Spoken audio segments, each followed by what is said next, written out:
जननी जन्म सौख्यानां वर्धनी कुल संपदां पदवी पूर्व पुण्यानां लिख्यदे जन्म पत्रिका உலகெங்கும் வாழக்கூடிய நெக்ஸ்ட் ஜென் நேயர்கள் அனைவருக்கும் வணக்கம். நான் உங்கள் டாக்டர் ராஜ்குமார் சிவாச்சாரியார் பேசுகிறேன். இன்றைய தினம் நாம் பார்க்கக்கூடிய பதிவு பார்த்தீங்கன்னா 12 ராசிகளுக்கான வாழ்க்கை பலன்கள். மிக முக்கியமான ஒரு பதிவு இது. அதாவது பார்த்தீங்கன்னா சில விஷயங்கள் நம்ம தெரிஞ்சுக்கிறோம். எப்படின்னா தோஷம் அப்படின்னு சொல்கிறோம், நாகதோஷம், பித்ரு தோஷம், பிரம்மஹத்தி தோஷம் அப்படின்னு சொல்கிறோம். தோஷம்னா என்ன அப்படின்னு கேட்டால் குற்றம் அல்லது குறை என்று பொருள் தோஷம்னு. அதற்கு அடுத்ததாக பார்த்திங்கன்னா இந்த கோபம் அப்படிங்கிறது என்ன தெரியுமா? இந்த கோபம்ங்கிறது இந்த ஒரு கோபத்துடைய உச்சக்கட்டம் தான் பார்த்திங்கன்னா சாபம். கோபத்துடைய உச்சக்கட்டம் சாபம். இதிலே பார்த்திங்கன்னா திருத கர்மா அத்திருத கர்மாலாம் இருக்குது. தெரிந்தே தவறு செய்வது, தெரியாமல் தவறு செய்வது, இது தப்புன்னு தெரியும், தெரிஞ்சே தப்பு செய்கிறது அப்படிங்கிறது, தெரிஞ்சே குற்றம் பண்ணுறது, திருடுறது தப்புன்னு தெரியும், தெரிஞ்சே திருடுனா என்ன பண்ணுவீங்க? கொலை பண்ணுறது தப்பு, தெரிஞ்சே கொலை பண்ணினா அதான். அதாவது கடவுள் கூட மன்னிப்பார், கர்மா மன்னிக்காது. ஒன்று இதில் பார்த்தீங்கன்னா இந்த கர்மாவை 2 வழியாக பிரிக்கலாம். இந்த கர்மாவை 2 வழியாக பிரிக்கலாம். ஒன்று பார்த்தீங்கன்னா தந்தை வழி கர்மா.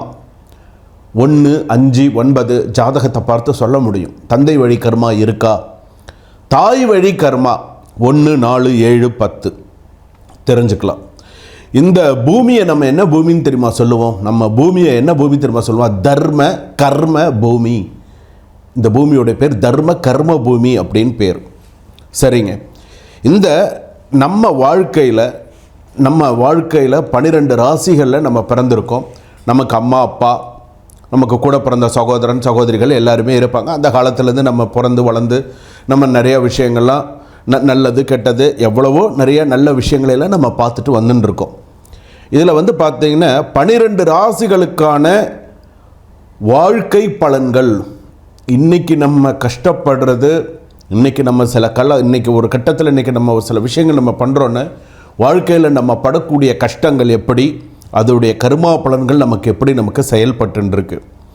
பொதுவாக இந்த 12 ராசிகளுக்கு பார்த்திங்க அப்படின்னு சொன்னால் அந்த கர்மா அப்படிங்கிறத நம்ம எப்படியெல்லாம் நம்ம சொல்லலாம் அப்படின்னு சொன்னால், முதல் விஷயம் பார்த்திங்கன்னா கல்யாணமே ஆகாமல் இருக்கிறது, திருமணமே நடக்காமல் 45, 50, 55, 60 வயசு வரைக்கெல்லாம் கல்யாணம் ஆகாமல் இருக்காங்க இல்லையா, அது ஒன்று. அதற்கு அடுத்ததாக பார்த்திங்கன்னா மறுமணம் செய்யக்கூடியது. மறுமணம். 2வது ஒரு குழந்தை இருந்து 2வது கல்யாணம் பண்ணிக்கிறது, அதுவும் சிறப்பு இல்லாமல் 3வது கல்யாணம் பண்ணிக்கிறது, 3வது சிறப்பு இல்லாமல் 4வது கல்யாணம் பண்ணிக்கிறது, 4வது சிறப்பு இல்லாமல் 5வது கல்யாணம் பண்ணிக்கிறது எல்லாம் உண்டு. அதற்கு அடுத்ததாக பார்த்திங்க அப்படின்னு சொன்னால் கள்ளத்தொடர்பு அதிலேயே உள்ளது. தொழில் நஷ்டம். தொழில் நஷ்டம்னா பெரிய அளவில் தொழில் நஷ்டமாக வருது.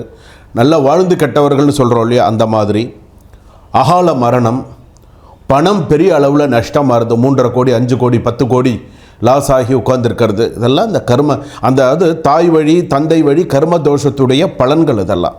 அப்போ 12 ராசிகளுக்கான வாழ்க்கை பலன் என்ன அப்படிங்கிறத இப்போ நம்ம தெரிஞ்சுக்க போகிறோம். விருச்சக ராசி நேயர்களே, உங்களுக்கு எப்படி இருக்குது வாழ்க்கை பலன்கள் அப்படின்னு சொல்லக்கூடியது?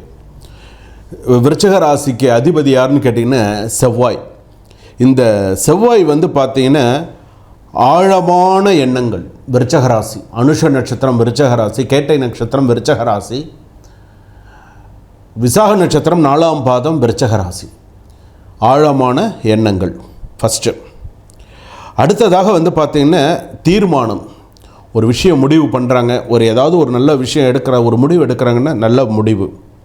அந்த முடிவில் உறுதி, அந்த உறுதியில் ரகசியம் காக்கக்கூடியவர், மனசுலேயே வச்சுப்பாங்க. ரகசியம் பேணுபவர், நேர்மையாக இருக்கக்கூடியவர், தீவிர முயற்சியும் இவரது ஒரு அடையாளம் அப்படின்னு சொல்லலாம். அந்த அளவுக்கு இந்த விருச்சக ராசி பொறுத்தளவுக்கு இருக்கக்கூடியவர்களாக இருப்பாங்க. ஆனால் இவங்களுக்கெல்லாம் இந்த மாதிரிலாம் இருக்கிறவங்களுக்கு இப்போ இவங்கெல்லாம் அனுபவிச்சுட்டு இருக்கிறது என்ன தெரியுமா? மனவேதனை, உறவுகளில் ஏமாற்றம் போன்ற பிரச்சனைகள் ஏற்படலாம். கோபத்தை கட்டுப்படுத்துவதால் நல்லது. கோபத்தை கட்டுப்படுத்துதல் நல்லது. அவங்களுக்கு கோபத்தை கட்டுப்படுத்திக்கணும். சொல்லக்கூடிய சொற்கள் இனிமையான சொற்களாக இருக்க வேண்டும். தேல் மாதிரி கொட்டக்கூடாது. இனிமையான சொற்களாக இருக்க வேண்டும்.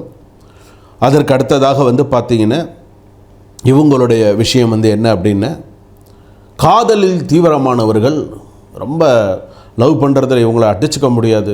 இந்த உண்மை காதல்லாம் கேள்விப்படுறீங்களா, இவங்க தான். அதே போல் பார்த்திங்கன்னா, நீ அழகாக இல்லாட்டாலும் பிரச்சனை இல்லை, நீ இருந்தால் போதும், நீ வந்தால் போதும்னு சொல்கிறாங்களே, அந்த மாதிரி எண்ணம் உடையவர்கள். நீ அழகாக இல்லாட்டாலும் பிரச்சனை, நீ வந்தால் போதும் அந்த அளவுக்கு இருக்கக்கூடியவர்கள். உண்மை நேசம் இருந்தாலே போதும். நீ உண்மையான பாசத்தை கொட்டினா எனக்கு போதும், வேறு எதுவுமே வேண்டாம். உங்கள்கிட்ட அழகு வேண்டாம், படிப்பு வேண்டாம், எதுவுமே வேண்டாம். உன்னோட அந்த ஒரு எண்ணங்கள் அப்படிங்கிறது இருக்கும். சிலருக்கு தாமதமான திருமணம் அல்லது மனவேதனை இருக்கலாம். சில பேருக்கு கல்யாணமே நடக்காது. இந்த மாதிரி இருக்கிறவங்க, சில பேருக்கு கல்யாணம் நடந்து குழந்தைகள் அப்படிலாம் நல்லா இருக்கிறவங்களும் இருக்காங்க. சில பேருக்கு அந்த ஒரு இது உண்டு. தாமதமான திருமணம் அல்லது மனவேதனை இருந்து கொண்டே இருக்கும்.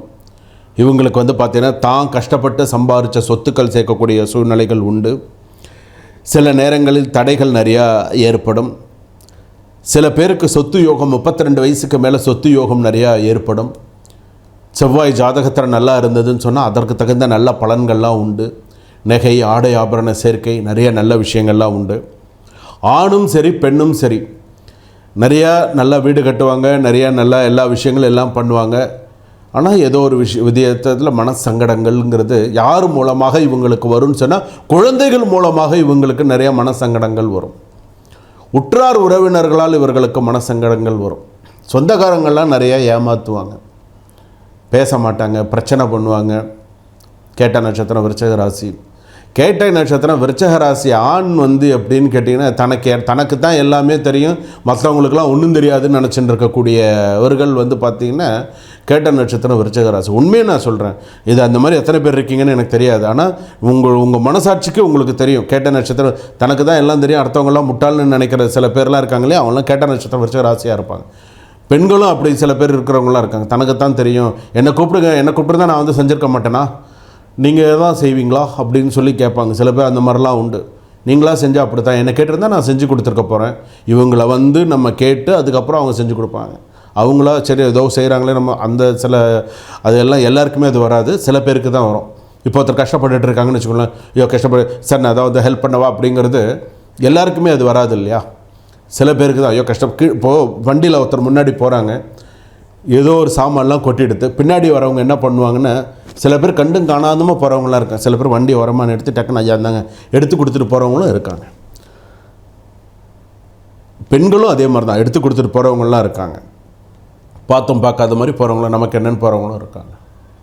அடிபட்டாலும் அப்படி தான். ஸோ இதெல்லாம் உண்டு. அப்போ இவங்களுக்கு திருமண வாழ்க்கை, சொத்து சம்பந்தமான சில விஷயங்கள், இதிலெல்லாம் இவங்களுக்கு பிரச்சனைகள். இதெல்லாமே இது நம்ம முழுக்க நம்ம எதை வச்சு நம்ம இதெல்லாம் பார்த்தீங்கன்னா வாழ்க்கை பலன்கள், அவ்வளோதான். இதுக்கு வாழ்க்கை பலன்கள், இதுக்கு பேரே அதுதான். இது பார்த்திங்கன்னா உங்களுக்கு மன உறுதி இருந்தால் சோதனைகளை வெல்ல முடியும். அது மட்டும் ஞாபகம் வச்சுக்கோங்க. உங்களுக்கு மன உறுதி இருந்தால்தான் சோதனைகளை வெல்ல முடியும், இல்லைன்னா முடியவே முடியாது. தைரியமும் தன்னம்பிக்கையும் வைராக்கியமும் உங்களுக்கு நிறையா இருக்கணும். நிறையா ஏமாற்றப்பட்டுட்டீங்க, ஏமாந்துட்டீங்க, சாக்ரிஃபைஸ் பண்ணிட்டீங்க, வாழ்க்கையில் நிறையா விஷயங்களை தியாகம் பண்ணிட்டீங்க. இனிமேல் பண்ணுறதுக்கு ஒன்றும் இல்லை. ஏமாந்தாச்சு, நம்பி ஏமாந்தாச்சு, கொடுத்து ஏமாந்தாச்சு, எல்லாருக்கிட்டேயும் திட்டு வாங்கியாச்சு.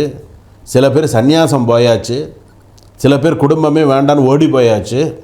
இப்படிலாம் இருக்குது. சில பேருக்கு பார்த்திங்கன்னா கண் சம்பந்தமான பிரச்சனைகள்லாம் வந்திருக்கு. நடக்க முடியாத சில பிரச்சனைகள்லாம் இருக்குது. உடல் உபாதைகள் அதிகமாக இருக்குது. இதெல்லாம் இருக்குது. பழனி முருகன் ஆலயத்துக்கு போங்க. பழனி முருகன் ஆலயம் போயிட்டு வாங்க. பழனிக்கு கண்டிப்பாக ஒரு முறை உங்களுடைய வாழ்நாளில் ஒரு நாள் பழனிக்கு போனீங்கன்னு சொன்னால் அங்கே போய் சுப்பிரமணிய சுவாமிக்கு ஹோமம் பண்ணிவிட்டு வாங்க. அங்கே போனீங்கன்னா ஹோமம் பண்ணிவிட்டு உங்கள் கைனால் குறைஞ்சபட்சம் ஒரு 27 பேருக்காவது உங்கள் கைனால் அன்னதானம் கொடுத்துட்டு, சுப்பிரமணிய சுவாமிக்கு ஹோமம் பண்ணி சாதுக்களுக்கு அன்னதானம் கொடுத்து உங்கள் கைனால் சில விஷயங்கள் பண்ணிட்டு வாங்க. திருமாங்கல்ய சரடு வாங்கி 11 சுமங்கலிக்கு உங்கள் கைனால் கொடுங்க. இதெல்லாம் உங்களுக்கு நல்ல விஷயத்தை, நல்லதை கொடுக்கும். இதெல்லாம் விருச்சிக ராசிக்கான வாழ்க்கை பலன்கள்.